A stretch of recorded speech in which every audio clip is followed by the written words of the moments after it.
Pemirsa, sejumlah wanita terjaring razia pekat di Medan, Sumatera Utara. Mereka terjaring setelah gagal bersembunyi di bawah meja saat menunggu pelanggan.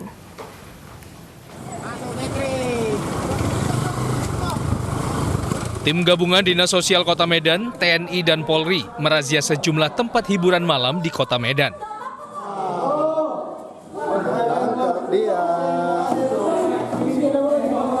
Razia menyasar kawasan Jalan Iskandar Muda yang sering dijadikan tempat mangkal pekerja seks komersial yang menunggu pelanggan. Razia pekat juga berlangsung di sejumlah tempat spa di Jalan Biduk, Kota Medan. Seorang penjaga spa langsung mematikan lampu untuk mengelabui petugas.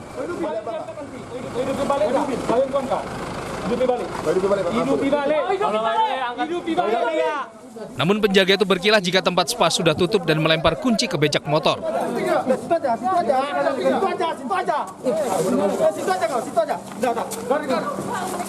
Petugas akhirnya berhasil masuk dan mendapati 3 wanita yang baru saja melayani tamu. Selanjutnya mereka yang terjaring razia dibawa ke kantor Dinas Sosial Kota Medan untuk pemeriksaan lebih lanjut. Juga punya surat tugas resmi.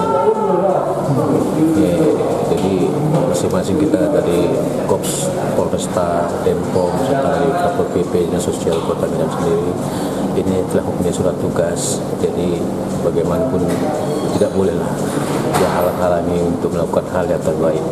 Bagaimanapun juga kita hanya ini untuk melakukan pengawasan, penertiban, dan pembinaan. Selesai pemeriksaan, belasan PSK dibawa ke Panti Rehabilitasi Sosial di Tanah Karo, Sumatera Utara untuk mendapat pembinaan. Dari Medan, Sumatera Utara, Ahmad Ridwan Nasution, iNews melaporkan. Pemirsa, sebuah bangunan di kawasan eks lokalisasi Merong, Muara Teweh, Barito Utara hangus terbakar. Penyebab kebakaran hingga kini masih ditelusuri pihak berwenang.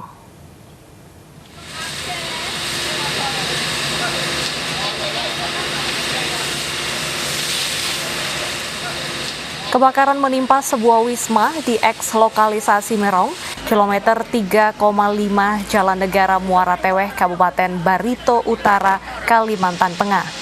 Api dengan cepat melalap bangunan wisma yang terbuat dari bahan kayu dan cepat menjalar hingga menghanguskan seisi wisma. Petugas pemadam kebakaran dibantu warga berupaya memadamkan api agar tidak merembet ke bangunan lainnya. Api berhasil ditangani setelah 1 jam dan tidak ada korban jiwa dalam peristiwa ini.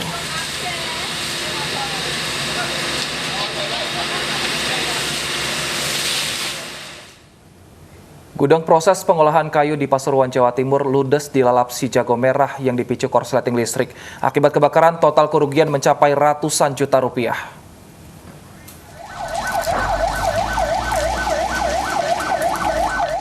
Api menghanguskan gudang proses pengolahan kayu palet di Desa Tanggulangin, Pasuruan, Jawa Timur. Banyaknya tumpukan kayu dan bahan yang mudah terbakar menyebabkan api dengan cepat membesar dan melahap seluruh bangunan gudang dan isinya. Kencangnya embusan angin makin membuat kebakaran sulit ditanggulangi. Saksi mata menuturkan kebakaran bermula dari dalam gudang yang disertai suara ledakan. Mungkin ada dari listrik, kayaknya ini ada ledakan tadi. Sampai berapa kali yang ledakan? 1 kali kayaknya. 1 kali ya. Langsung ada percikan api. Mungkin langsung ini ya. Ini gudang apa ini, Pak? Gudang kayu. 3 unit mobil pemadam kebakaran dari Pemkot dan Pemkab Pasuruan diterjunkan untuk menangani kebakaran. Api akhirnya bisa dipadamkan setelah 3 jam. Meski tak ada korban jiwa, kerugian akibat kebakaran ini ditaksir mencapai 500 juta rupiah. Dari Pasuruan, Jawa Timur, Jaka Samudra, iNews melaporkan. Pemirsa, tim Lab 4 cabang Surabaya menggelar olah tempat kejadian perkara untuk mengetahui penyebab terjadinya kebakaran. Sementara itu, polisi telah memeriksa 6 orang saksi dalam kejadian kebakaran tersebut.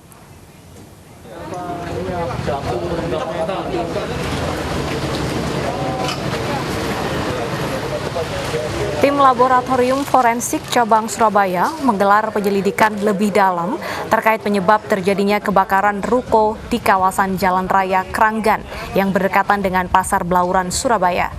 Dalam kebakaran ini, 5 orang yang masih satu keluarga tewas menjadi korban. Tim mencari bukti-bukti dan puing kebakaran di ruko yang menjual barang elektronik di area Pasar Blauran, Surabaya. Sementara polisi telah melakukan pemeriksaan 6 orang saksi dalam kebakaran tersebut. Setidaknya data-data awal kemarin kalau kita dari Polsek untuk saksi-saksi sudah kita periksa semua. Nanti penanganannya akan langsung oleh lapor Polrestabes.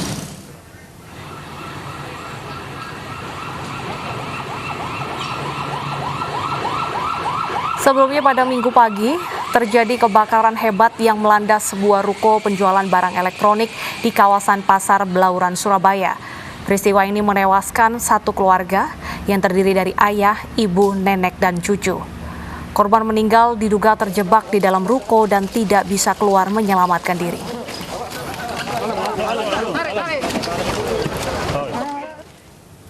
Pemirsa, sesosok mayat wanita yang tewas mengenaskan menghebohkan warga Kecamatan Percut Seituan, Deli Serdang, Sumatera Utara. Diduga wanita ini menjadi korban pembunuhan dan mayatnya dibuang ke parit.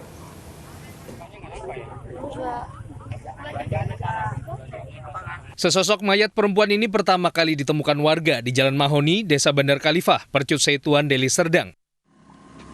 Saat ditemukan warga, kondisi jenazah terkelungkup dengan luka parah di bagian leher. Di sekitar lokasi masih terlihat bercak darah.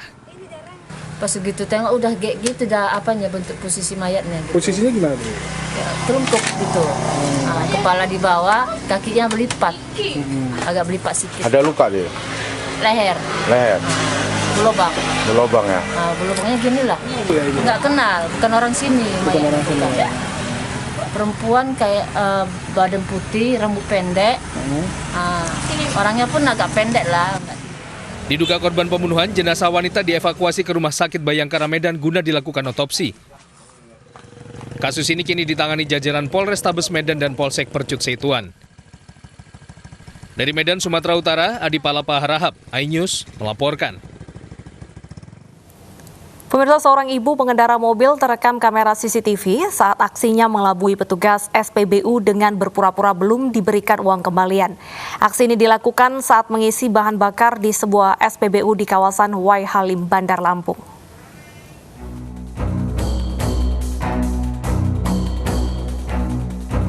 Berbagai cara dilakukan para pelaku tindak kejahatan dalam melancarkan aksinya.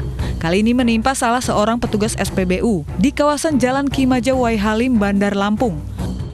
Penipuan dilakukan oleh seorang wanita pengendara mobil. Dalam aksinya yang terekam kamera CCTV, wanita pengendara mobil tersebut dengan sengaja menyembunyikan uang kembalian yang diselipkan di bagian ketiaknya dan meminta uang kembalian lagi ke petugas SPBU tersebut. Meski petugas SPBU hanya mengalami kerugian sebesar Rp50.000, namun diakuinya hal tersebut bukan kali pertama terjadi di lokasi areal SPBU tersebut. 10 ribuan gitu, terus saya tanya lagi, yang tadi saya ngasih 50 deh bu, kata dia, yang mana saya bohong sih, kata dia, kenapa? Ini duitnya kan gak ada tuh, mana, kata dia, kenapa? Itu kan 50 ribu yang dari mbak barusan, kata dia. Terus saya bilang kayak gini, kata dia, ya udah, kata dia, tunggu ya bu, saya CCTV dulu, kata saya kan. Dia kabur dong ngebut, kawan saya pun melihat dia bawahnya ngebut.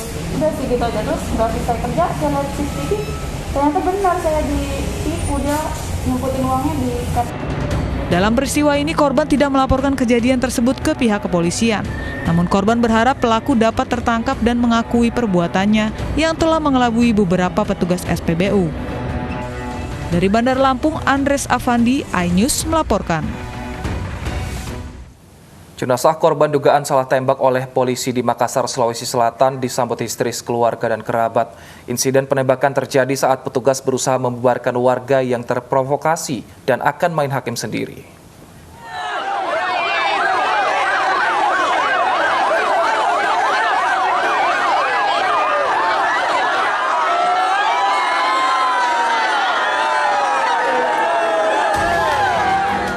Kerabat dan keluarga Anjas, korban dugaan salah tembak oleh polisi, tak kuasa membendung kesedihan saat jenazah korban tiba di rumah duka.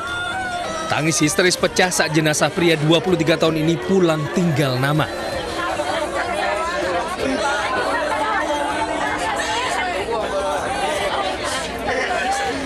Anjas merupakan satu dari 3 korban yang mengalami luka tembak saat penyidik dari Polres Pelabuhan mengeluarkan tembakan peringatan. Keluarga mendesak kasus ini dituntaskan, terlebih karena pelaku adalah personel polisi. Kita maunya Pak, supaya pelakunya terus saya bukan benar.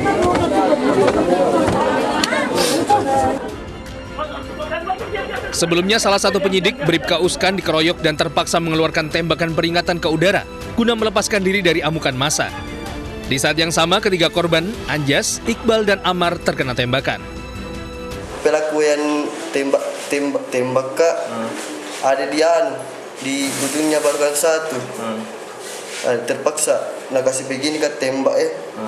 Tembak langsung. Oh, sampai nancam atau bagaimana? Tidak ada ancaman, langsung tembak. Kaki di? Iya.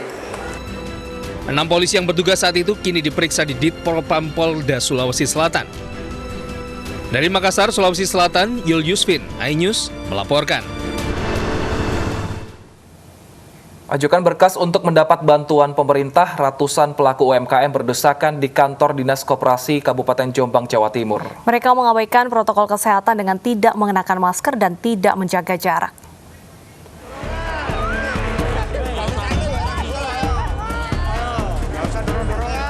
Aksi saling dorong dan berdesakan ini tak terelakkan saat ratusan warga antre untuk mengajukan berkas bantuan di kantor Dinas Koperasi Kabupaten Jombang, Jawa Timur, Senin pagi. Mereka berlomba-lomba ingin masuk lebih dahulu agar bisa segera mendapatkan bantuan untuk pelaku usaha kecil dari pemerintah pusat sebesar 2,4 juta rupiah. Karena jumlahnya yang terus bertambah, panjang antrean mengular hingga mencapai lebih dari 100 meter. Meski berkali-kali diimbau agar tertib dan tidak tertular virus corona, warga seolah tak peduli dan tetap merangsek maju. Bagi warga, bantuan untuk pelaku usaha kecil seperti ini sangat mereka butuhkan, terutama saat pandemi. Mau, pedagang itu Mas. Ingin dapat bantuan? Pengen dapat bantuan. Dapatnya berapa Bu? Nggak tahu, sekarang dulu kok ada kabar itu 2,5, sekarang nggak tahu Mas. Ya bisa-bisa ya segitu. Mau dipakai apa nanti? Pakai dagang. Melalui bantuan untuk pelaku usaha kecil ini, warga berharap bisa mendapatkan modal pengembangan usaha di rumah. Dari Jombang, Jawa Timur, Mukhtar Bagus, iNews melaporkan.